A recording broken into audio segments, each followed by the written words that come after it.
acontecimientos que se van a dar en los próximos días, en los próximos meses también, sobre todo para la hidroeléctrica en condominio con el Brasil, Itaipú Binacional. El 28 de este mes es una fecha para tener en cuenta porque está marcado como la fecha en que se termina de pagar la deuda a estos bancos que prestaron la plata para construir esta represa generadora de electricidad. Para tratar de entender la importancia de esta fecha, agradecemos la gentileza del ingeniero Eduardo Viedma Paoli en atendernos. El ingeniero fue miembro en algún momento, hace poco nomás, del Consejo Administrativo de Itaipú y queremos aprovechar su experiencia, su conocimiento para que explicarnos la importancia de todo esto. Ingeniero, lo estamos viendo, gracias por atendernos, buenas tardes. Buenas tardes, ¿cómo están? Realmente un gusto poder charlar con ustedes y con su teleaudiencia.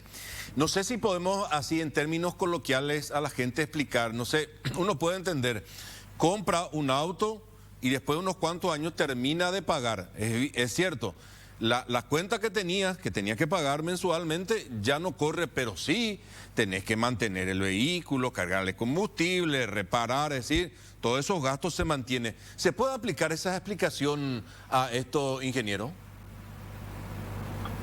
Sí, realmente, como puse yo en un tuit, es un día histórico porque básicamente Itaipú, desde hace 50 años que se cumple de 2023 de la firma del tratado, está cancelando su deuda y eso implica un cambio bastante grande dentro de la estructura tarifaria de Itaipú. Para que la gente entienda, básicamente la tarifa que pagaba la ANDA Itaipú por la potencia contratada anualmente, un 60% de esa tarifa correspondía a la deuda de Itaipú, de construcción de Itaipú. Eso se venía pagando aproximadamente del año 1985, donde empezó a generar Itaipú energía eléctrica. Esos años tuvo bastante diferencia entre lo que decía el tratado y lo que realmente se estaba pagando, tanto del lado brasileño como paraguayo, ¿verdad? En esos primeros años, ya que era un periodo en el cual Itaipú estaba produciendo energía, pero todavía no producía capacidad máxima. A partir del año 1997, aproximadamente, se ponen de acuerdo el Consejo de Administración del lado paraguayo y brasileño y se ajusta un montón de variables, principalmente financieras, que tienen que ver con la deuda con el dinero que se tomó para construir Itaipú en los años 70 y 80, en el cual básicamente se puso de acuerdo, digamos, qué tipo de préstamos, en qué moneda se iba a pagar, qué interés se iba a pagar los bancos, y se pudo arreglar ese tema financiero, que fue un hecho histórico dentro de Itaipú, ya que a partir de ese momento se pudo establecer básicamente cuánto mensualmente Itaipú iba a pagar, o sea, mejor dicho, anualmente iba a pagar por la deuda. Ese monto, desde el año 97 hasta el año 2021 aproximadamente, fue de 2.000 millones, un poquito más de 2.000 millones de dólares al año. Eso representa, como dije al principio, el 60% de la facturación total de Itaipú. O sea, la diferencia del 40% restante se utilizaba para la parte operativa de Itaipú, para sostener lo que vos dijiste al principio, sostener el auto, ¿verdad? Hacer mantenimiento, claro, pagar los empleados, hacer el aporte al FONACIDE, etcétera, etcétera, que son cuestiones que Itaipú ya iba, digamos, asumiendo como responsabilidad a lo largo de su historia. En el año 2016 se produce también un hecho bastante importante, ya que se ponen de acuerdo también en el Consejo de Administración del lado brasileño y paraguayo en adelantar el pago de la deuda. O sea, ese año, en vez de pagar 2.000 millones, se paga 2.600 millones aproximadamente. O sea, se pagó 600 millones de dólares más, que había superávit en ese momento. Y con eso, básicamente el año pasado, en el año 2022, la deuda bajó de ser el 60% de la tarifa a 40% de la tarifa. O sea, de 2.000 millones bajó a 1.400 millones de dólares, lo cual impactó mucho en la tarifa, que se tuvo que definir recién en agosto del año pasado, que me tocó a mí participar de esa definición, en el cual la tarifa es la famosa tarifa intermedia que tanto se habló, ¿verdad? y se llevó a una negociación intermedia en la cual el precio de la tarifa es esa hasta diciembre del año pasado. Hoy de vuelta se vuelve a dar esta baja dentro de la deuda. Es más, el 28 de febrero de este año está previsto la última cuota, digamos, y la cancelación total de la deuda de Itaipú de construcción. Por tanto, a partir de ese momento la deuda pasa a ser cero. Y para que entienda la audiencia, en la fórmula de la tarifa, la deuda, digamos, está en el denominador y es un valor, o sea, era un valor bastante importante y ahora eso pasa a ser cero. Por tanto, si uno toma la fórmula actual de la tarifa de Itaipú de potencia, debería de bajar bastante la tarifa, ¿verdad?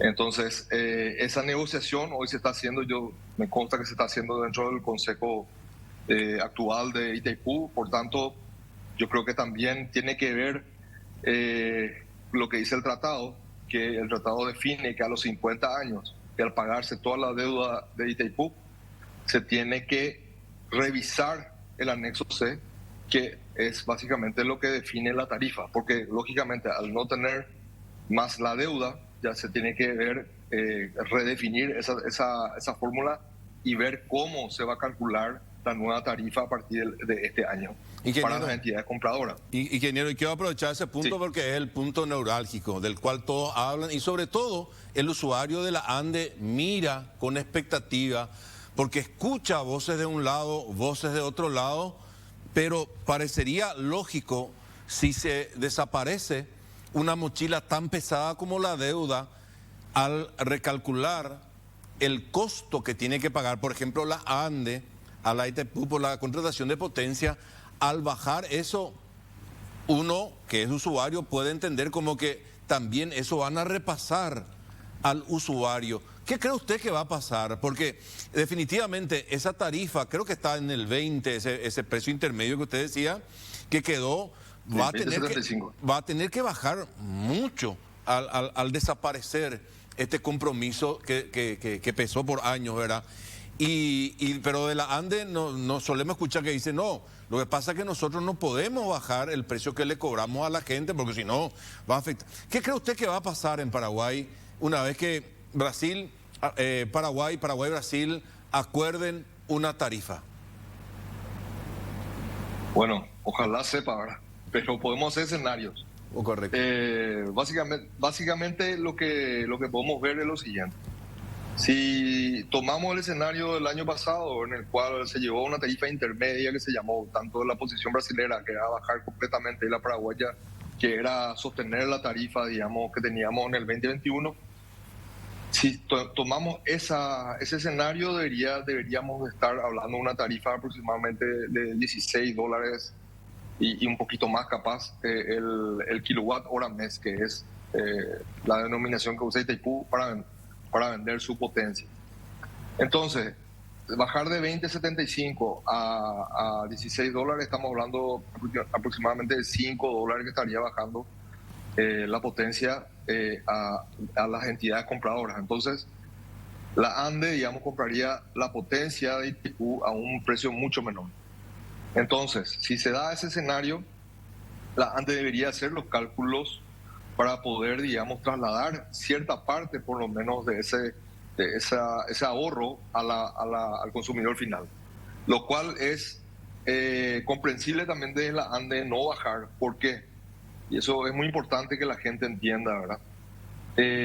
La ANDE hace aproximadamente 15 años no toca la tarifa de venta de energía al consumidor final. Por tanto, evidentemente en 15 años hubo una serie de cambios a nivel económico, tanto el dólar subió, para recordarle también a la audiencia, la compra de ANDE a Itaipú es en dólares americanos, ¿verdad? El dólar subió, la inflación subió, hay un montón de factores económicos que subieron, sin embargo la ANDE absorbió todo eso. ¿Por qué? No tanto por una cuestión técnica, sino por una cuestión política. Todos sabemos de que la tarifa de la ANDE no es una decisión técnica, porque si no se tomaría decisiones mucho más certeras y hoy tendríamos una tarifa más elevada, es cierto, pero probablemente con mejor calidad de servicio. La tarifa de la ANDE hoy es la más baja de Sudamérica, excepto Venezuela es el único país que nos supera a nosotros en tarifa de energía eléctrica al consumidor final. Y después ya viene Paraguay. Entonces, nosotros tenemos que entender también que la energía eléctrica se produce, se tiene que transmitir, se tiene que distribuir, se tiene que comercializar y se tiene que sostener y mantener. O si no, evidentemente el servicio es el que recibe el mayor problema, no se puede mantener. Por tanto, hay una serie de cortes, hay una serie de cuestiones negativas para el consumidor final, ¿verdad? Que nosotros somos los últimos de la cadena que sentimos solamente los cortes. Ingeniero. Pero todo ese sistema se tiene que sostener. Entonces, para terminar nomás, sí. Dante,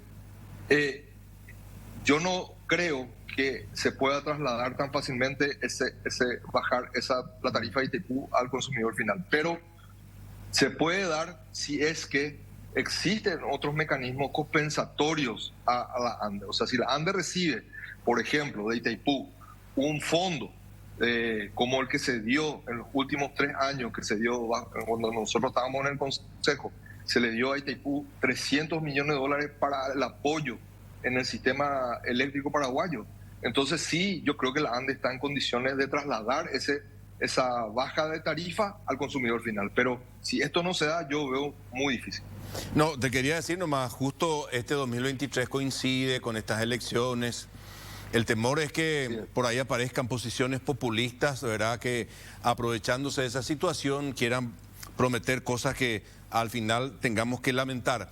¿Cómo explicar eso a la gente? Si el proveedor tiene que pagar menos por algo que compra, obviamente van a querer decir no, debemos pagar menos, pero salvo que y tiene que ser una política de gobierno, explicar bien al pueblo y sobre todo a los usuarios de que ese remanente que va a tener, digamos, como beneficio, lo va a utilizar para sustentar, fortalecer todo el sistema de distribución o cosas por el estilo.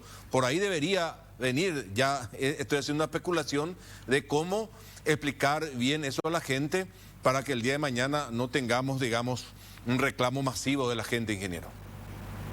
Así mismo, yo te diría, o sea, el bajar el precio al consumidor final es factible, Dante, siempre y cuando exista alguien que pague esa diferencia. ¿Qué significa eso?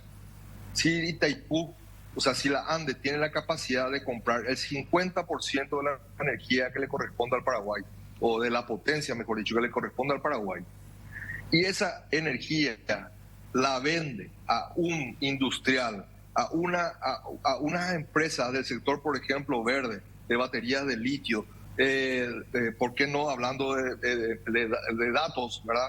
Toda la tecnología que hoy viene asociada a tener una energía limpia y eso darle un valor agregado muy importante. Eso va a permitir que el consumidor final paraguayo tenga una tarifa más baja. ¿Por qué? Porque esas industrias van a generar mano de obra, van a generar productos de mayor valor agregado que en el exterior, evidentemente, es mucho más valorado y eso va a generar una renta al Paraguay y, por tanto, una renta a la ANDE. Y te voy a dar un ejemplo. El ejemplo es, por ejemplo, estas industrias que están viniendo del tema de Bitcoin. Para el tema de Bitcoin se estableció una nueva tarifa. O sea, el sector de mineración de Bitcoin está pagando una tarifa diferenciada con respecto al sector industrial o al sector comercial o al sector residencial. ¿Más caro o más barato? Digamos, ¿Más caro o más barato? Caro. Y más caro, encima pagan en dólares. Entonces, esa es una forma de rentabilizar la energía que nosotros tenemos de Itaipú y Yacinatá, ¿por qué no?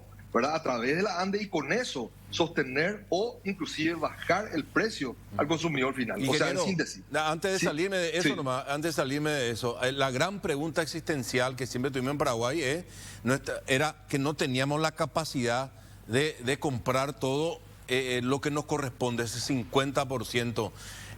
Sé que se estaban haciendo inversiones, línea de 500 y cosas. Hoy estamos en condiciones de comprar todo lo que nos corresponde o en cuánto tiempo vamos a estar.